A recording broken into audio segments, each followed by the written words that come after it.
Assalamualaikum warahmatullahi wabarakatuh. Innal hamdalillah nahmaduhu wa nasta'inuhu wa nastaghfiruh wa na'udzu billahi min shururi anfusina wa min sayyiati a'malina. May yahdihillahu fala mudilla lahu wa may yudlil fala hadiya lahu. Asyhadu an la ilaha illallah wahdahu la syarika lah wa asyhadu anna Muhammadan abduhu wa rasuluhu wa ba'd. Terakhir tentang dua macam ilmu. Ilmu apa dengan ilmu apa? Ilmu daruri dengan ilmu nadhari. Apa ilmu daruri? Ilmu yang pasti diketahui oleh seorang muslim, bahkan orang kafir pun tahu. Tidak harus belajar, tidak harus diberitahu, tidak harus pakai Al-Quran dan Sunnah. Dia pasti tahu kalau membunuh itu haram, berbohong itu dosa, memukul, menendang orang tanpa alasan itu keliru, mencuri, merampok, korupsi, memperkosa dan seterusnya. Tanpa ayat, tanpa hadis, ilmu seperti ini pasti diketahui oleh setiap orang. Dan itu ada hubungannya dengan agama apa tidak? Ada. Ada hubungannya dengan akhirat? Ada. Ada hubungannya dengan surga dan neraka? Ada tentunya. Jelas. Diketahui oleh orang yang tidak belajar sekalipun. Ilmu daruri. Satu lagi ilmu nadhari. Berapa kali kita melempar jumrah, nggak mungkin ada yang tahu kalau tidak diberitahu oleh Nabi SAW. Berapa rakaat salat tarawih? Bolehkah seorang wanita safar tanpa mahram? Apa hukum musik, riba? Kalau tidak diberitahu oleh Nabi, tidak mungkin ada yang tahu. Ilmu nadhari.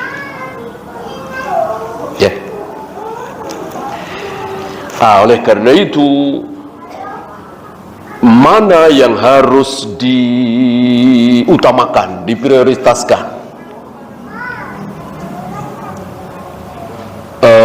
Daruri apa nadhari? Tentu nadhari. Kalau daruri ya ngapain, orang udah tahu semua. Paling sekedar nasihat sekilas lah, diingatkan sekali-kali perlu. Jangan berzina, jangan minum khamr, jangan berjudi, jangan memperkosa, jangan korupsi, jangan membunuh, sekali-sekali.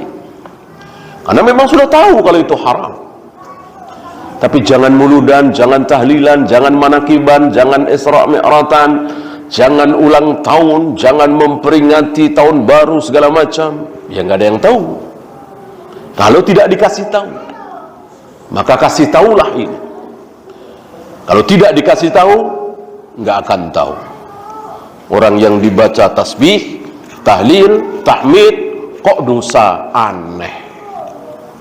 Mau coba baca subhanallah dosa, baca alhamdulillah dosa, baca Allahu Akbar dosa, aneh. Itu dia. Maka harus dikasih tahu bahwa amalan baik yang merupakan ibadah mahdhah, salat misalnya, puasa misalnya, zikir, wirid misalnya, yang mestinya dapat pahala, berubah jadi dapat dosa. Salat kan mestinya dapat pahala, berubah jadi dapat dosa. Puasa mestinya kan dapat pahala, berubah jadi dosa. Baca Al-Quran, baca Yasin, mestinya dapat pahala, berubah jadi dapat dosa. Gara-gara? Gara-gara 3 hal. Gara-gara 3 hal. Masih ingat yang pertama? Menentukan bilangan. Menentukan bilangan. Saya akan baca ayat kursi setiap pagi 44 kali. Bukan dapat pahala, malah dapat dosa. Saya akan baca Al-Fatihah setiap habis makan siang 20 kali. Bukannya dapat pahala, malah dapat dosa. Kenapa? Karena yang berhak menentukan 20 kali, 44 kali, 33 kali, 100 kali, yang berhak mengatakan seperti itu hanya Rasulullah sallallahu alaihi wasallam. Tentu Rasulullah dari Allah, wa ma yantiqu anil hawa in huwa illa wahyun yuha. Selain beliau tidak berhak. Abu Bakar aja enggak berhak, Umar enggak berhak, apalagi Imam Syafi'i, apalagi Imam Bukhari enggak berhak. Yang berhak hanya lisan Nabi sallallahu alaihi wasallam. Sekian. Sekarang boro-boro Imam Syafi'i, jangankan Imam Bukhari, jangankan Imam Malik, seorang ustadz ngarang sendiri, seorang kiai, cuman ulama Habib ngarang sendiri. Baca nih 777 kali, rezeki lancar, enteng jodoh, sehat terus, luar biasa. Menyaingi siapa? Menyaingi Rasulullah sallallahu alaihi wasallam. Yang berhak mengatakan seperti itu hanya Nabi sallallahu alaihi wasallam. Menentukan bilangan 2 rakaat, 3 rakaat, 11 rakaat, itu harus Nabi sallallahu alaihi wasallam. Selain beliau nggak berhak. Para sahabat pun mengikuti Nabi sallallahu alaihi wasallam. Yang kedua, mestinya dapat pahala, berubah jadi dapat dosa. Gara-gara tadi menentukan bilangan, yang kedua menentukan waktu. Kalau jam 9 pagi saya harus baca Waqiah. Kalau jam 10 malam saya setiap jam 10 malam akan baca surat Yasin misalnya. Setiap malam Jumat, setiap malam saya baca Mestinya dapat pahala, malah dapat dosa. Kenapa? Karena yang berhak menentukan waktu hanya Nabi sallallahu alaihi wasallam. Yang terakhir, tempat. Maka antum jangan pernah menentukan tempat. Mau sholat di mana, mau baca Al-Quran di mana, mau zikir di mana, jangan menentukan tempat. Kecuali tempat itu ditentukan oleh Nabi sallallahu alaihi wasallam. Apa? Salat 2 rakaat setelah tawaf. Enggak boleh di luar, enggak boleh di luar Masjidil Haram. Harus di dalam Masjidil Haram. Salat 2 rakaat setelah tawaf. Maka antum jangan beribadah menentukan tempat. Saya kalau qobliyah di sini nih, kalau ba'diyah sebelah sini, tidak boleh. Disinilah para imam tidak suka, tidak menyukai bikin musola di rumah. Mentang-mentang rumahnya gede, 2 lantai, 3 lantai, dibikin khusus untuk sholat. Para ulama tidak menyukai. Kenapa? Karena menentukan tempat kan. Sholatnya di situ terus. Jangan. Sholat itu lebih baik pindah-pindah. Kadang di kamar sini, kadang di kamar anak-anak, kadang di ruang tengah, kadang di teras, dan seterusnya.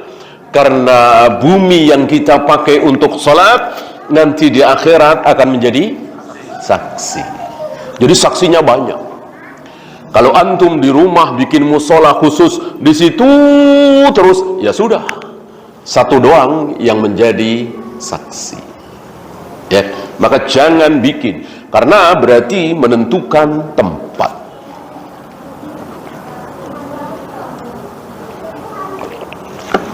Ya, kita tinggalkan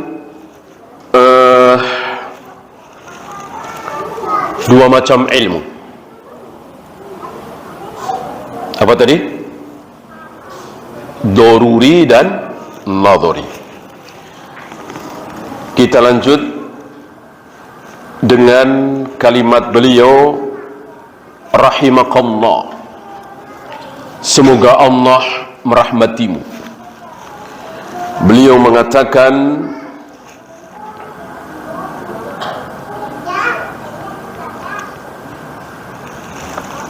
bahwa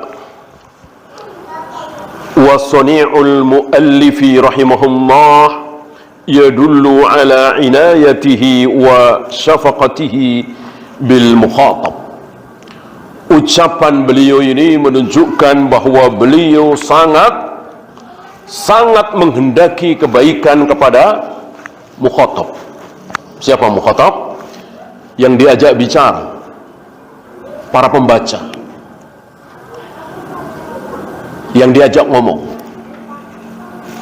lisan atau tulisan. Begitulah para ulama. Jadi para ulama itu kalau ngomong, para ulama itu kalau nulis, setelah mengharapkan ridha Allah, pahala, mereka berharap yang baca, yang dengar apa?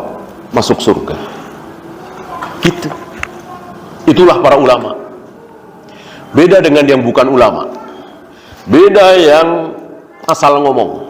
Ya, ketika dia ngomong, ketika dia nulis, ketika dia pidato, yang penting tujuannya para mustami, para hadirin senang, puas. Kalau lucu ya tertawa, terbahak-bahak. Kalau sedih ya pada nangis, terkagum-kagum. Itu tujuannya.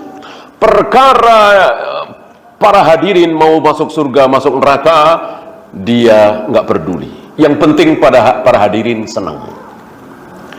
Maka walaupun mereka tahu itu bid'ah, mereka nggak sampaikan bid'ah. Sebab nanti para hadirin sakit hati. Walaupun para hadirin banyak melakukan kesalahan. Ada pengajian misalnya campur aduk laki dengan perempuan. Ini laki, ini perempuan, perempuan, laki-laki campur aduk.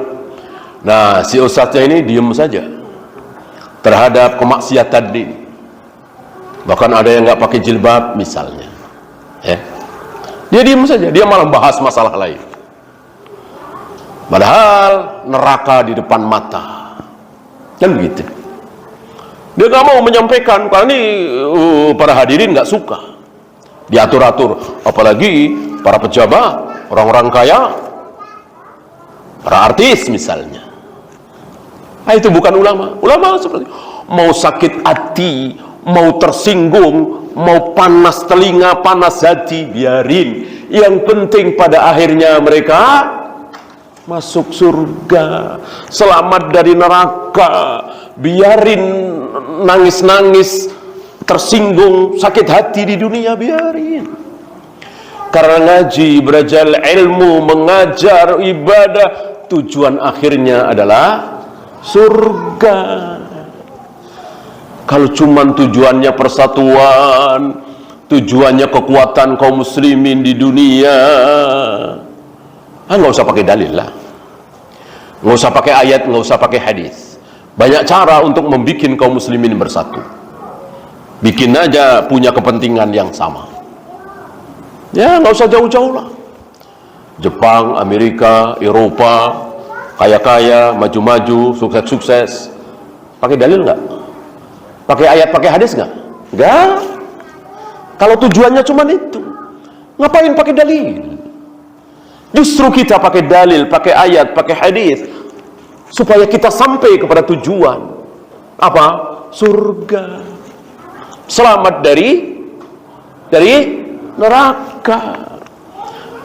Kalau tujuannya kemakmuran di dunia, tujuannya bersatu, rezeki lancar, usaha bagus, nggak usah pakai ayat, nggak usah pakai hadis.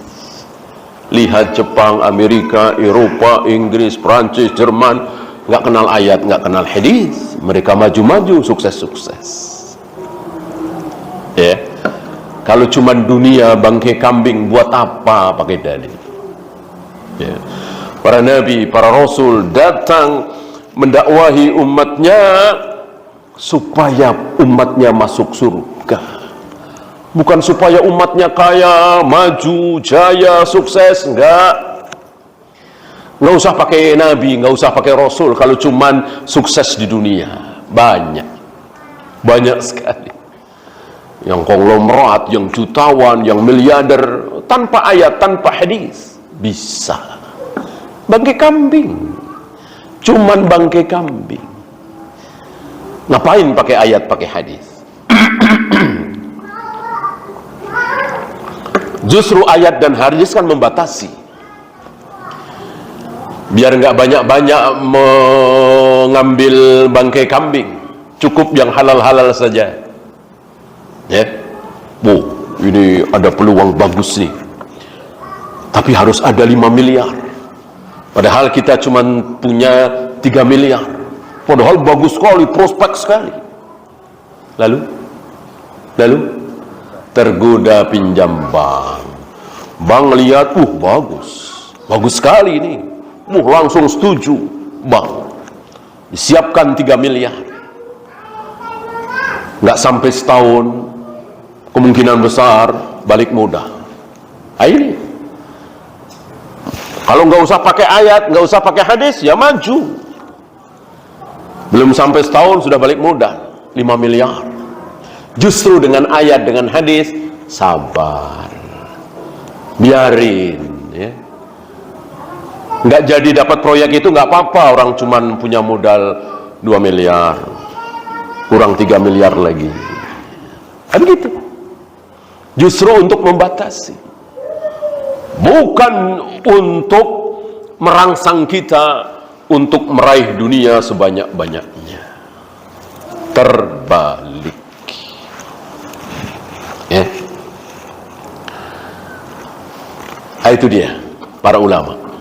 Jadi ketika ngomong, ketika nulis, tujuan utama setelah ridha Allah adalah ingin para pembaca, para hadirin selamat dari neraka. Maka mereka tidak segan-segan, tidak malu-malu, tidak takut-takut mengatakan ini bid'ah, saudara, ini batil, saudara, ini haram, ini riba, gitu. Biarin tersinggung, yang penting mereka selamat dari neraka, ya. Mungkin seperti orang tua terhadap anaknya, kan ikhlas banget, betul-betul ikhlas banget orang tua terhadap anaknya, walaupun dicaci maki oleh anaknya itu, anak TK misalnya, ya, dicaci maki, dipukul-pukul, ya, si orang tua ini nggak peduli, dimasukkan obat yang pahit itu, jamu itu, supaya si anak TK ini sembuh dari sakit. Nah, si anak TK nggak tahu, dikiranya sedang disiksa. Orang tuanya tahu, ikhlas sekali orang tuanya supaya sembuh dari sakit. Kira-kira begitu. Tentu bukan orang tua yang baik ketika obat yang pahit itu tidak disukai oleh si anak TK itu, anaknya sendiri itu, lalu kasihan dah, kepahitan, ya, ganti es krim saja, ya, permen saja. Tentu bukan orang tua yang baik seperti itu. Biarin nangis, biarin teriak-teriak, biarin caci maki, karena tujuannya mulia supaya dia sembuh dari sakit. Begitulah para dai, siap dicaci, siap dimaki, tujuannya mulia supaya umat ini selamat dari neraka.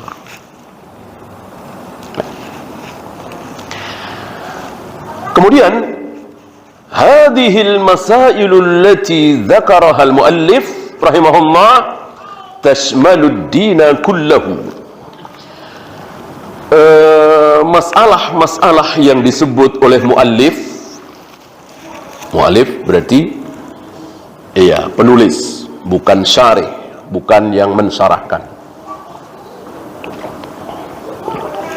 Berarti Syekh Muhammad bin Abdul Wahab, bukan Syekh Utsaimin.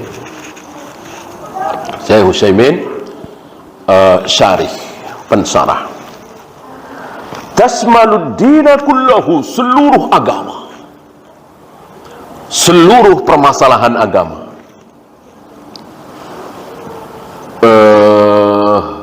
Bukan dunia, bukan ilmu dunia.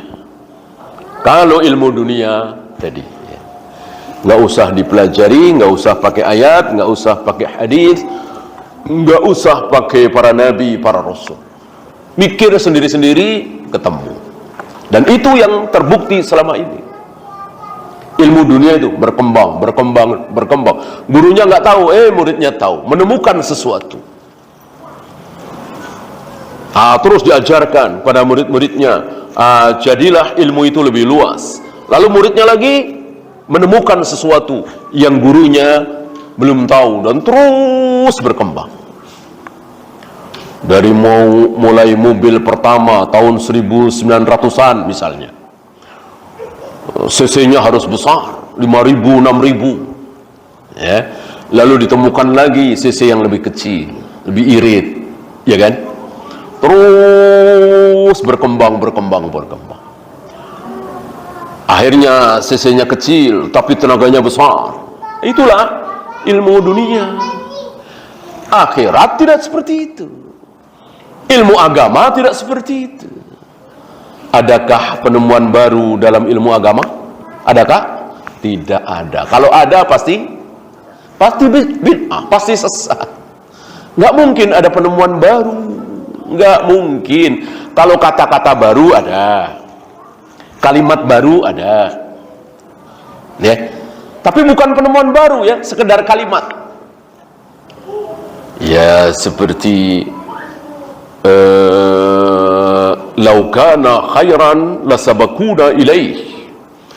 Kalau sebuah peribadatan mahdoh itu baik benar, pasti yang pertama kali melakukan adalah para sahabat. Kalimat ini sudah masyhur di zaman Rasul dan para sahabat? Belum masyhur kalimat itu. Itu kalimat baru mendatang. Tapi keadaan itu sudah diyakini. Rasul dan para sahabat yakin betul bahwa agama terbaik adalah agama yang dicontohkan oleh Rasul dan para sahabat. Para tabi'in pun meyakini itu.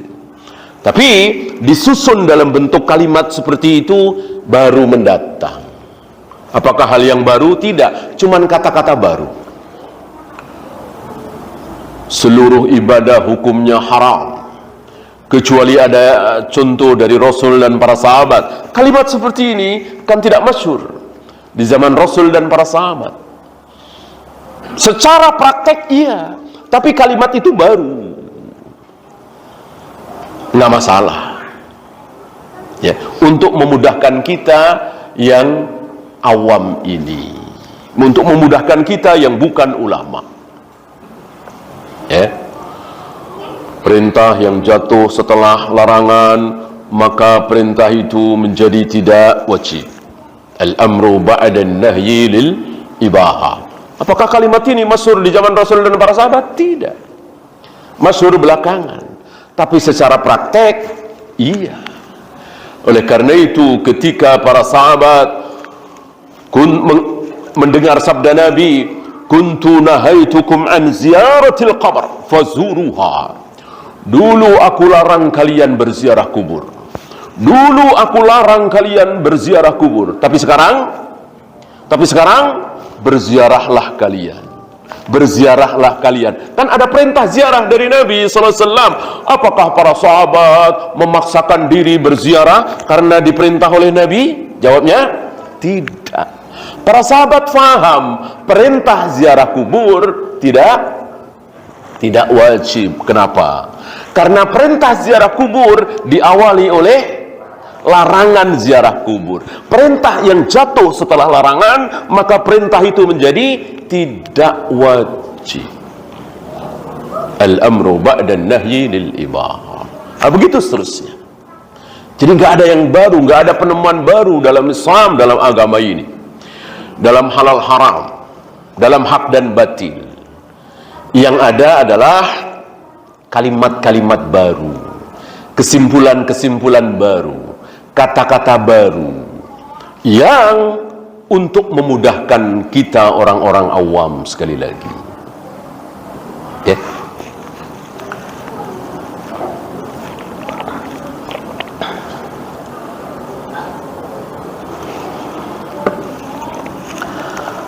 Kemudian ma'rifatullah, beliau membahas kalimat sang muallif yaitu ma'rifatullah. Apa arti ma'rifatullah? Ma'rifat adalah berilmu, mengetahui. Ma'rifatullah artinya mengetahui Allah itu siapa. Ini sering diputar-putar oleh sebagian saudara kita, terutama dari kalangan-kalangan tarekat sufiyah. Ma'rifat, ma'rifat, ma'rifatullah. Nggak diterjemahkan ma'rifat itu apa. Ma'rifat adalah tahu. Udah. Tahu Allah itu siapa, ada di mana, menciptakan Adam dengan apa, akan menggulung langit dengan apa, setiap sepertiga malam melakukan apa, kapan dia senang, kapan dia marah, kapan dia tertawa. Itu semua ada di Al-Quran dan Sunnah. Mereka putar-putar ma'rifat, ma'rifat, ma'rifat. Jadi istilah agama. Padahal ma'rifat itu sekedar tahu. Ma'rifatullah artinya mengetahui Allah itu siapa, di mana, menyukai apa, membenci apa. Harus tahu. Dan taunya sesuai dengan yang diberitahu oleh Allah. Bahkan yang paling sederhana barangkali menurut mereka nggak penting. Apa? Allah menyukai yang ganjil. Ini kan nggak penting. Mereka nggak bahas ini. Allah menyukai yang ganjil. Artinya 1, 3, 5, 7, 9, yang ganjil-ganjil seperti itu Allah suka. Begitu. Oleh karena itu banyak sekali ciptaan Allah, syariat Allah yang ganjil. Tawaf, sa'i, ganjil apa genap? Ganjil kan 7.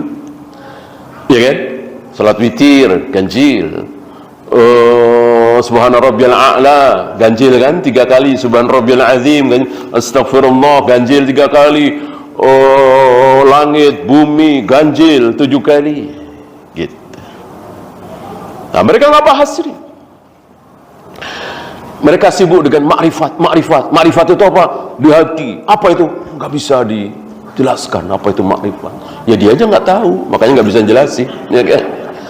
Kalau dia tahu ilmunya bisa mengetahui Allah itu ada di mana, di aras, bersemayam di atas aras. Mengetahui Allah menciptakan Adam dengan apa? Dengan kedua tangannya. Allah membolak-balikkan hati anak Adam dengan apa? Dengan 2 jarinya. Tahu kalau pakai ayat, pakai hadis. Nanti Allah akan menggulung langit ini, akan digulung oleh Allah dengan apa? Dengan tangan kanannya. Nanti di akhirat Allah akan menampakkan apanya? Betisnya. Itu semua sabda Nabi SAW. Jangan ditambah, jangan dikurang, jangan ngarang sendiri. Ini ma'rifatullah itu seperti itu. Bukan sesuatu yang tidak jelas. Ma'rifat, ma'rifat. Ya, kita harus benamkan ma'rifat dalam diri kita. Dengan apa? Dengan zikir. Pertama, la ilaha illallah. Lebih ma'rifat lagi, dipendekkan, illallah. Lebih ma'rifat lagi, Allah, Allah, Allah. Lebih ma'rifat lagi, apa? Hu. Barangkali anda pernah dengar zikir hu. Ini ngarang ma'rifat, yang ngarang. Itu terjadi. Tarekat-tarekat Sofia seperti itu. Ya, saya kira antum mungkin selewatan dapat videonya itu ya. Sampai ada yang berteriak-teriak.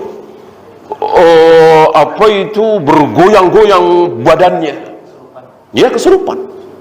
Mereka bilang, "Ayo, makrifat nih, makrifat." Ya. Padahal Setan. Siapa lagi kalau bukan setan? Kan menyesatkan itu, sesat. Siapa yang paling menyukai kesesatan? Kalau bukan setan, kalau bukan iblis. Setan itu iblis. Oh, di luar biasa dibungkus. Ini wali. Ini saking dekatnya dengan Allah. Begitu khusyuknya zikir sampai tidak ingat siapa dirinya. Jangankan dunia, jangankan gemerlapnya dunia, pangkat, jabatan, kedudukan, dia nggak ingat. Orang dirinya dia nggak ingat, ya, sampai guling-guling nggak ingat. Ya iya, setan. Dibikin lupa diri, mabuk. Nah, mereka punya istilah-istilah seperti itu. Ya, ada saking cintanya kepada Allah lalu mabuk. Ya. Ini insya Allah akan kita ketahui kebatilannya dengan melihat. Ini dia, luar biasa ini manhaj ini ya. Dengan melihat, ya, lu salah ini, batil ini, setan ini, iblis ini. Tahu dari mana? Dengan melihat Rasul dan para sahabat. Gitu. Teladan kita ini Rasul dan para sahabat. Mana ada Rasul dan sahabat zikir sampai guling-guling, zikir sampai gemetaran. Apalagi tadi hu. Mana ada? Mudah, ya. Jadi contoh teladan kita itu bukan ulama A, ulama B, syekh A, syekh B, enggak.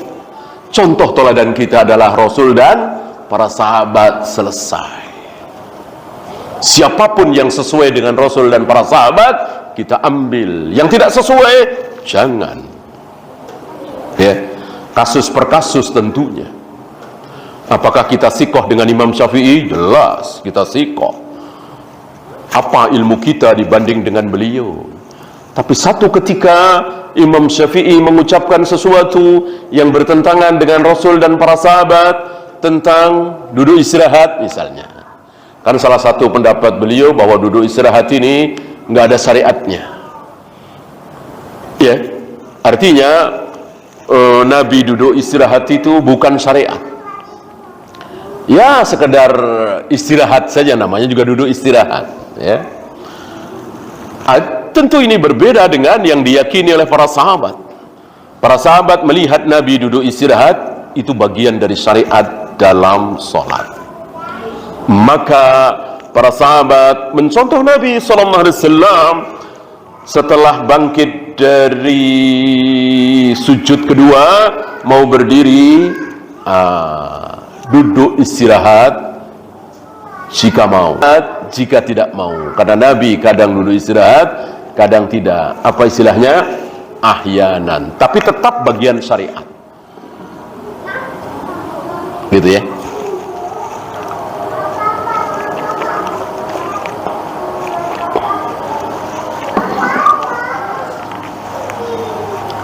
Wa ma'rifatullahi azza wa jal bil qalbi. Mengetahui Allah itu siapa, sifatnya seperti apa, tentu dengan hati. Ya, beda dengan sholat, wudu, kelihatan kan? Umrah, tawaf, sa'i, kelihatan kan? Tapi kalau meyakini bahwa Allah bersemayam di atas arsy, Allah menciptakan Adam dengan kedua tangannya, Allah akan menggulung langit dengan tangan kanannya, kita yakini tidak kelihatan. Itu ada di hati kita. Baru terdengar, baru kelihatan. Ketika tidak ditanya, ketika tidak dites, ya samanya, nggak kelihatan. Beda dengan sholat kelihatan, wudu, tayamum kelihatan, azan, qomat kelihatan. Mengimani Allah itu dengan hati, tidak terlihat. Justru yang tidak terlihat, apa yang ada di hati, oleh Allah lebih dihargai. Buktinya asyhadu an la ilaha illallah wa asyhadu anna Muhammadar Rasulullah tidak sah dan tidak akan masuk surga, tetap kekal di neraka walaupun dia mengucapkan la ilaha illallah. Kenapa? Iya, karena di mulut doang, hatinya tidak. Mulutnya mengucapkan la ilaha illallah, asyhadu an la ilaha illallah Muhammadur Rasulullah, tapi hatinya meyakini Tuhan ada tiga. Hatinya meyakini Yesus itu anak Tuhan. misalnya. Tidak sah. Walaupun keluar dari mulutnya la ilaha illallah. Ya.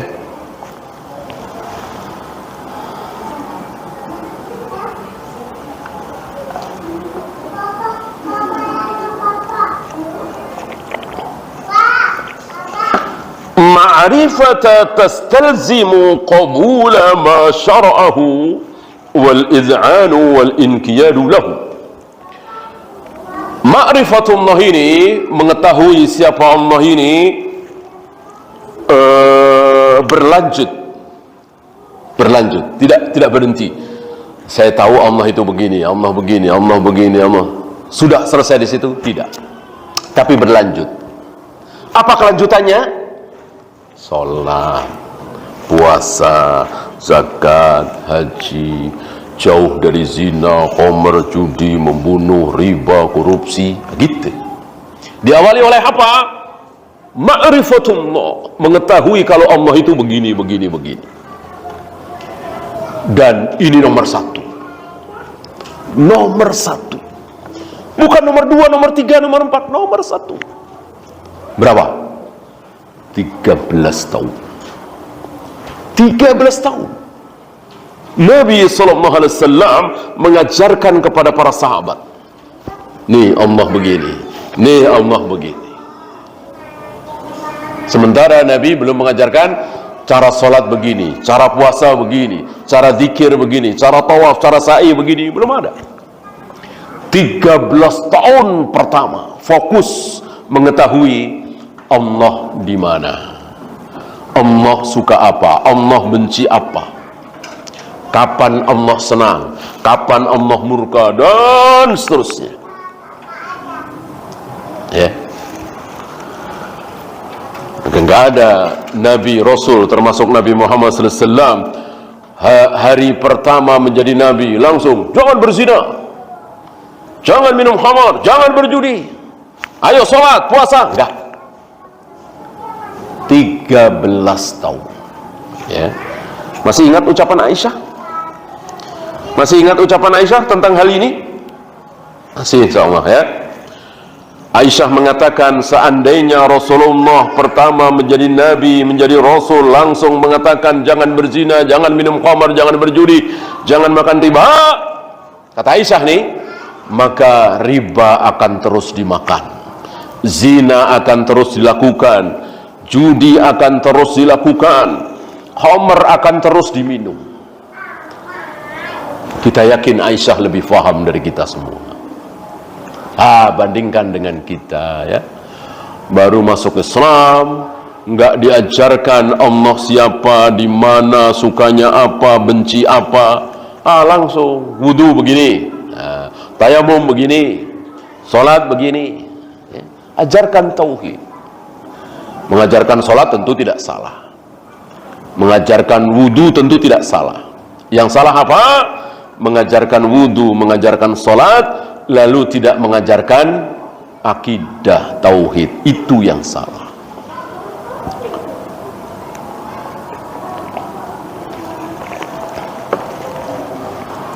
Wal id'an wal inqiyad, tunduk. Jadi dalam mengetahui sifat-sifat Allah, akhirnya kita tunduk setunduk-tunduknya.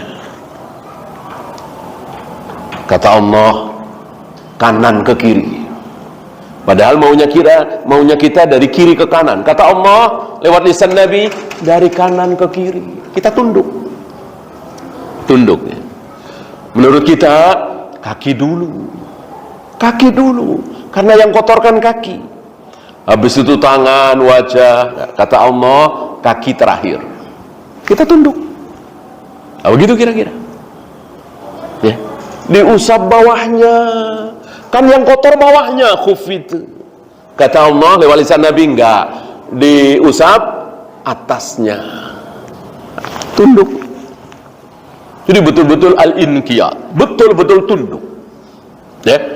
Jangan pernah membantah, sombong, ya, membantah firman Allah, membantah sabda Nabi. Dalil dengan akal kita, ra'yu kita, logika kita adalah sebuah kesombongan. Masih ingat? Yang pertama kali membantah dalil dengan akal siapa?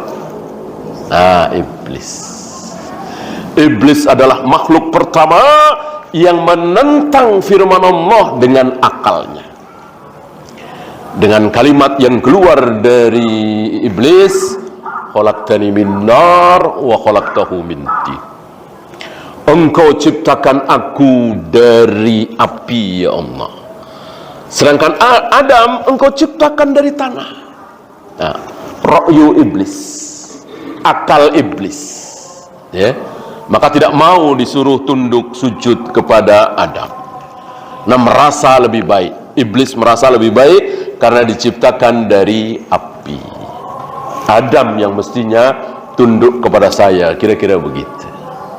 Menolak dalil dengan akal. Maka kalau kita menolak dalil dengan akal, berarti mengikuti iblis. Ya, silakan adzan dulu. Sallallahu ala Muhammadin sallallahu alaihi wasallam. Wa akhiru da'wana alhamdulillahi rabbil alamin.